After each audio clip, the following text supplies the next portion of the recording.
I'm very privileged to be introducing Tammy Kiefhopper. Did I pronounce Key that? Kiefer. Kiefhopper, a licensed clinical social worker who's managed a successful psychotherapy practice since 2002. She teaches workshops and speaks on podcasts, guiding people to gain awareness of what is not working in their lives and also providing strategies to help them gain a sense of internal control. Combining body, mind, and soul approach, she addresses every angle crucial for stability and peace. Her book, listen to this title, it's great. Preparing for the Jungle, Avoiding Snakes and Pitfalls on the Path to Healthy Love. Love that title. Provides hands-on tools to work through the past, stabilize the present, and prepare for a loving relationship. Congratulations for having your article published on Authority Magazine and for writing what sounds like a spectacular book. Thank you. Thank you That, very much. you're very, very welcome. Many of the lessons that prepare us to be effective counselors come from our personal experience. I'm wondering, what are the most valuable lessons you learned from your own experiences? Well, I kind of lived the book before I wrote the book. So you're absolutely right. I think my clinical experiences over the past 25 years, plus my personal experience, it just, it all started to come together. But the premise was I was getting divorced. I'm a counselor. I provide couples counseling to people, and I was going through divorce. Yes. Kind of mortifying, kind of embarrassing, kind of like, oh, do as I say, not as I do. So part of it was I have to step back and figure out what is going on with me and what's happening with me and my past relationships. And I really just started piecing together that you grow up in a certain fashion. You've got your family roles, you've got what's role modeled to you and growing up and how to communicate. And I think, when I'm doing couples counseling, I'm watching people and how they resolve conflict. And really, if you can't manage conflict, your relationship is kind of doomed because Mhm. all Yes, of those unresolved feelings just keep building up. And then you get into resentment, and then resentment's going to kill a relationship. absolutely. So I just, yeah, I started looking at how I grew up and piecing apart my past relationships prior to getting married, and my former husband and I, we got along pretty well. We just didn't talk. And so our communication was probably the downfall of everything, and we just sort of separated. We didn't fight, but I grew up in a household where there was no fighting either, and my parents got divorced when I was 21, I think. Oh, wow. And they were married for 26 years, and it was like, what is going on with you guys? So I realized, yeah, I don't do conflict. And so I had to just piece through that and figure it out. And it was so much easier to talk to my clients and help them through their own process. But when you take a look Mhm. in the mirror, it's like, ooh, ouch. I'm gonna go back to my side of the couch. Yes, yes. Oh, good for you. You said that I just love that you determined to exchange blaming your husband for a path of personal growth. Mm. I acknowledge you. That's a courageous path to start on. I'm going to quote you here. If you do not have awareness of your own insecurities, expectations for others, lack of boundaries, and ability to effectively communicate, you are setting yourself up for trouble. Mm. And that's what you learned from your own experience. I'm particularly interested in what healthy boundaries you learned to set. Yeah, I think, when you think of boundaries, one of the things you automatically think of are the physical boundaries, Yes. taking space. And there's so many other boundaries that we're not really aware of or don't pay as much attention to. And as I started piecing them apart, there's, the mental boundary, emotional, verbal. But then you can get into political boundaries. You can get into religious boundaries, time Mhm. boundaries, monetary boundaries. And if you don't know what you want, how can somebody show up and provide that for you? Mhm. Because maybe they're doing one thing and but you haven't communicated what it is that your expectations are, or what you need. And so it is kind of a setup to fail. And so I think knowing, really stopping and taking a step back of what's important to me, what are my, I call them your non-negotiables, and what are my non-negotiables in everything from a relationship to a job to a pair of shoes. Yes. If shoes aren't comfy, I'm not going to wear them. And so, Yes. so it's the same thing. Like, why would you set yourself up for something and try to really turn yourself inside out and mold into something that's just not you? You're going to end up with a lot of resentment. So you're saying then that the first foundational step is to really examine who you are and what you need in order to be happy in a relationship, 100%. and to make that clear at the beginning of a relationship instead of after it's in trouble. Yeah. Yeah. And it's hard, I think that when there's no perfect relationship, there's going to be times that your relationship is on the rocks and in trouble and having conflict. But again, I think it goes back to that conflict resolution. And if I am so bound and determined to say I'm right and you're wrong, and then there's just defensiveness and you're not Yes. having a dialogue, but the other person doesn't feel listened to at all either. I years ago, my late husband and I read a book that stated love gets a relationship off the ground, but in the long run, it's how couples manage conflict that determine the ultimate outcome of the relationship. And Mhm. you're just validating that again. It's I still true. agree. I love that love gets the relationship off the ground.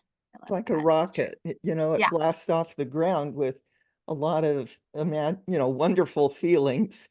Mhm. But down the road, when you bump into conflict, it's how you manage it that determines whether you're going to last over time or not. Yeah. Yeah. You state that you set out to do the work that you encouraged your clients to do. Funny how that works, isn't it? What was the result of that inner work? And how long did it take you? I think that's the next question. Yeah. Oh, how long did it take me? That's a good question. I think that I think, part of my realization was when my own marriage was going downhill, Mhm. and that disconnect and just the pain and sadness. And we have two amazing boys, and for the most part we got along, so I it was justifying, like, is this really over? Is it like, but we don't fight, but he doesn't hit Mhm. me, he doesn't use drugs and alcohol, he doesn't, there's nothing like visibly wrong where someone would go, "You gotta get out." And Right. same with me, I don't think anyone was telling him, "You've got to get away from her." So it's just, I think it was that realization of like, holy cow, this is ending. And while I'm watching my clients who are working together and talking and communicating and sharing and putting in equal effort, and I think that so I think how long did it take me? I think that was the realization of like, why am I so defensive? And why am I shutting down? And why am I pulling away? And why am I not communicating? And yeah, I think I kind of hit a done point, I think, where I don't know. I don't know if it's like this for everybody, but my done point, it was just really impossible for me to come back. Mhm. And I think that's actually where I started my healing part. Mhm. Because I was like, I've got to fix what's going on with me and really collect myself. And I don't know, I figured out that I definitely have people pleasing characteristics. Yeah. I might not speak up about what I really want, but then I'll get really angry if I don't get my way. Yes. Um, and, uh, and so there's a negotiation process that needs to go on, and being more assertive and just kind of knowing what it is that I want without demanding it. It's Mhm. definitely it's possible to have a compromise with that. It's possible to negotiate. And Um, and so I think, when I think my confidence had just taken a hit over just years Yes. from, you go way back.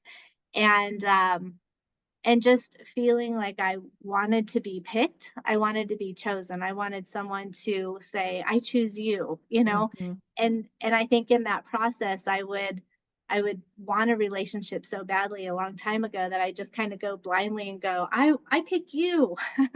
And without really thinking like, whoa, this is a Mhm. horrible idea, Tammy. Uh-huh. Um, and so, yeah, I definitely had my relationships that, you know, one in particular that was super toxic, and I Mhm. stayed for 5 years and just I don't even know why. It was just Mhm. horrible. It was super just awful.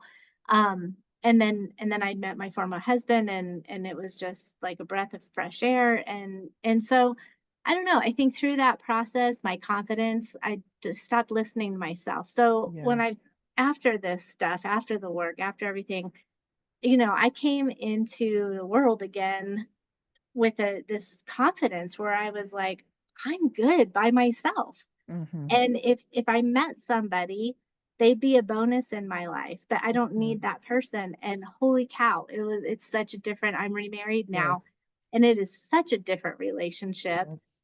because we have you're going to laugh. We have a very unique situation. So we've been together for I don't know, we don't even know like how long, 8 years, 9 years, I don't even Uh-huh. know. And then we've been married for 1 year, but we still don't live together. Oh gosh, okay. And and just because I've got my boys and my youngest is getting ready to go to college, Uh-huh. but it was part of my thing. I was like, I'm Mhm. not negotiating my time with my kids, and I've got this Mhm. teeny little sliver left of them Mhm. being at home, and fortunately he's so patient with that, and he's very independent also. We're Mhm. both very independent, and but that's what I had to learn is what is it that I Right. want, and I need to find somebody who also wants the same thing, that's on that same kind of mindset that I have. And Mhm. and when I became confident and assertive and just internally really knowing what I want, it is like he showed up in my life. It's like, I think the best time to find a healthy relationship is when you really don't need it Yes. in order to feel whole, you know? Well, It and if you're in that space where you need a relationship to feel whole, you probably shouldn't be out there on the dating market. it's not the right time, not because there's a whole lot of people that can take advantage of that neediness. Tell us about your online course called Get Relationship Ready. So, Get Relationship Ready is for people who are in that space where they're tired of reading the books and listening to the podcasts and showing up for retreats and doing things that they think that they're supposed to be doing to go out and get a relationship, or they feel like they've got to lose the weight, or they've got to, get the right outfit, or they've got to learn how to flirt, or they've got to do these things. It's really not about that. and No. and so I'm pulling people way back to really, pull the drapes away and say, let's expose some stuff Mhm. that you've rationalized and justified, or maybe just feel like it's normal and it's comfortable, but it might not be healthy. Because as an adult, you get to step back and say, yeah, this is how I grew up, and here's some things that I want to continue, but here's some things that don't work for me in the space where I am right now. Mhm. And so we do talk a lot about how you grow up in your family roles and attachment styles and personality types that come from that.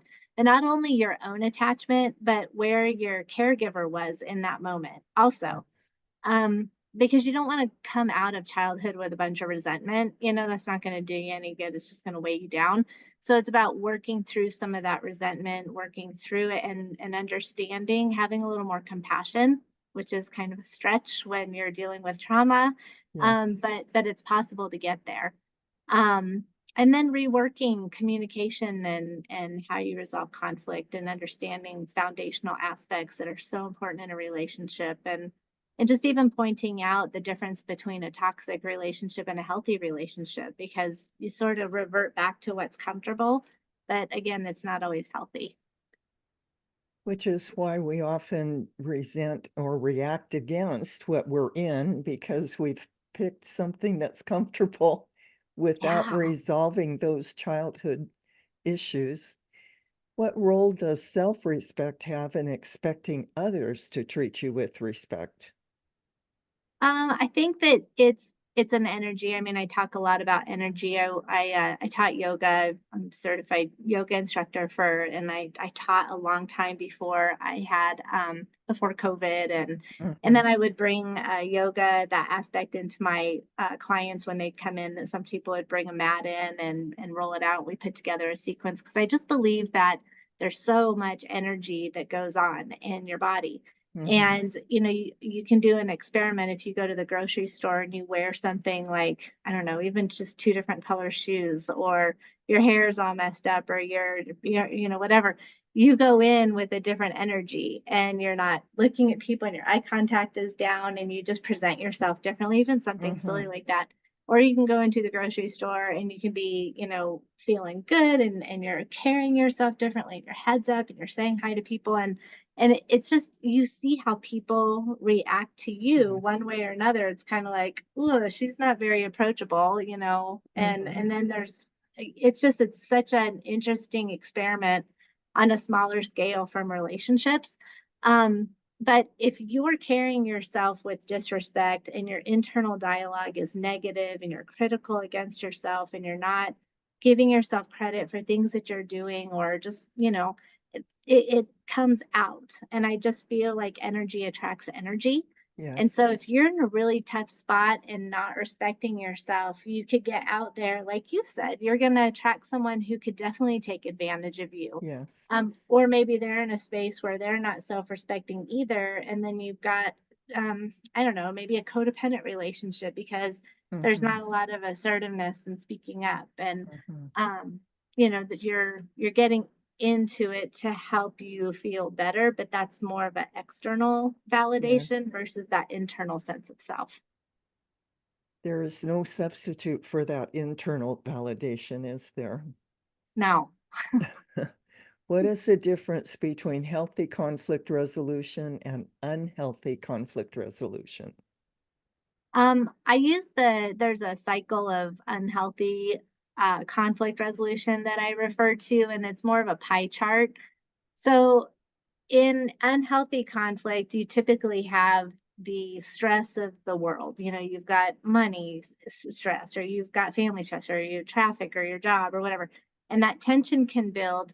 And then as that tension builds, there's going to be a spark, that there's one last straw on the camel's back that turns into conflict. And a conflict with that person, maybe you're taking your stuff out on them, or they are with you, or there's, some Mhm. type of conflict, and then it ends, and it either ends because you go in two separate corners of the ring, or I mean, I talk about all the ways that it ends, like if someone's Yes. drinking and they pass out, or the cops get called, or I mean, it could Yes. go to all degrees, but that conflict ends. And then the unhealthy part is where there's a honeymoon process, where it's just like, here's the flowers and the chocolates and the I love yous and the love bombing, and the other person's like, "Oh, I've been waiting for this," and yum, yum, yum, and they eat it up. And then nothing gets resolved. So then there's the tension and the conflict. And then pretty soon the pieces become skewed a little bit more. That conflict is taking up most of the circle. And there's a teeny bit of tension because it doesn't take much, and a teeny bit of the honeymoon part because, that's yucky anyways. And then you get right back into the conflict. And so it's all about recognizing when to take a timeout, what to do Yes. in that timeout. Really thinking about what are we fighting about? Where's the other person coming from? And then knowing, like, setting a time with each other that you can come back and talk. That's your time Yes. in. And that's where the magic happens, because conflict is going to happen. But when you can work through conflict with the timeouts and the time ins and how you process all of that and how you come back together, you can actually feel closer with your Mhm. person. You feel there's like, oh man, I mean, there's been times that I have lost my mind, and I am not proud of how I've behaved. But our time in that we do is a recognition, is an apology, is some validation, is working through it. And I, I learn from it and try not to do things again. And same with my partner Jim. But then we feel closer Mhm. afterwards. It's like, oh, I could do that. We could fight, we could have an argument. And that's how conflict works. I never saw that growing up. The first time my late husband and I read that conflict is the doorway to greater intimacy, we just thought, "You So gotta be kidding." You yeah. know? But we learned the skills that actually made that happen. But see, it's how conflict is handled. You're absolutely Yes. right. I mean, when conflict is handled poorly, I can just speak for myself, but the last thing I wanna do is go be intimate with somebody, like, Yes. forget it, like, Right. closed. But that's because all the other areas have just been so compromised. But Mhm. when all of the areas in the foundation are intact and there's the Mhm. trust and the respect and things, it's like, I do feel closer with you. Yeah, I can be vulnerable. Otherwise, you can't be vulnerable. You made the statement that resentment is the beginning of the end of any relationship, and I think what you're describing is resentment builds up when conflicts are not resolved Mhm. in a way Mhm. that makes you closer. Mhm. You challenge the old saying of never go to bed angry. I'm so glad to hear you challenge that. And what do you suggest? I think that there's eh, to try to force a conversation, especially when you're exhausted. I've been in those 2 and 3 in the morning conversations, Mhm. and yeah, they're horrible, They're and not unless productive. they're not productive. And then typically it's the other person falling asleep and I'm sitting there still yapping, and then I feel Mhm. even worse. But um yeah, I think that there's got to be some acknowledgement, like, hey, we at the end of the day, we care about each other. Our arguments are not intentional. We can't Mhm. talk about this right now. I want to have a productive conversation with you. Can we pick a time tomorrow and make sure that we follow up? You have to follow up though. Yes. Yes. Mhm. That's important. You can't just ignore the conflict and pretend it's not gonna come up, because next time it comes up in a much worse form. And I think maybe if there's not that time that you followed up, the other person's not going to let you go to sleep because they're like, this is my Mhm. one shot. We're talking about Mhm. this now because this will never come up again. Yes. Yes. Mhm. I really loved your term, an unbreakable sense of self. And I Mm. think that's, everything we've mentioned and that you talked about in your article adds up to creating an unbreakable sense of self. How about defining that in you? What is your unbreakable sense of self? I think it's my self-respect. I absolutely know what's not going to be okay with me, and Mm, now instead of like cut and running when something's not good, or I'm willing to talk about it. I'm willing to offer some solutions and listen to some barriers of why it isn't happening, but I have to stay true to myself. mhm, And I'm willing to, if I can see that effort being made on the other side, or if I'm making the effort also, it's like, okay, we're going to be all right. Like, we mhm, acknowledge it, we see it. I think accountability, if you're not accountable for your own stuff, you're never going to change it mhm, ever. mhm, um I hear so many times my clients say, well, I think he's got this potential, and I'm like, well, is potential in the room? Because if potential's not in the room, you gotta go. yeah. It's like you have to be accountable. But yeah, I think that it's knowing what you have to stay true to for yourself, and being realistic, Mhm. and yeah, just kind of knowing what your non-negotiables are, I think. That word non-negotiables, that term comes up over and over again in the interviews that I'm doing. It Mhm. seems to be a characteristic of any healthy relationship or healthy person. of Mhm. knowing what your non-negotiables are. I am so grateful to have this time to do a little face-to-face with you and appreciate the work that you did on yourself and Thank also you. how you are passing that wisdom on to others, Tammy. Thank If you. if any of you watching this video would like to contact her, you can reach her at her website, which has a myriad of resources attached to it, by the way, healthyhealing.net. That's healthyhealing.net. Thank you so much for the time you gave me today. Thank you. Thanks for having me on and for helping people like me just try to get the word out. You never know Mhm. what's going to resonate with people. So, Exactly. And I think all of our voices are needed. yes. Thank you, Tammy. Take care. Bye-bye. Bye.